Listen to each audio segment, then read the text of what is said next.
আসসালামু আলাইকুম গাইস। এটার ভিতরে কি আছে জানেন? যারা দেখা সবার মুখে পানি চলে আসবে, পানি চলে আসলে তো লাভ নাই, আপনারা তো খাইতে পারবেন না। এটা কিন্তু কে দিছে জানেন? বলতে তো হবেই কে দিয়েছে। এটা দিয়েছে আমার আম্মু। এটা আমার মা আমার জন্য পাঠাইছে, কারণ আমার একটু প্রেশারের সমস্যা আছে, তো এটা খাইলে নাকি একটু প্রেশার ডাউন হয়।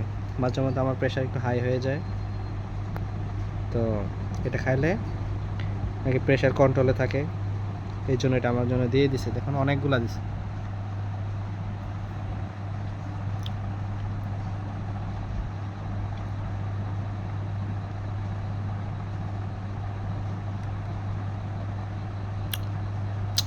মজা আছে।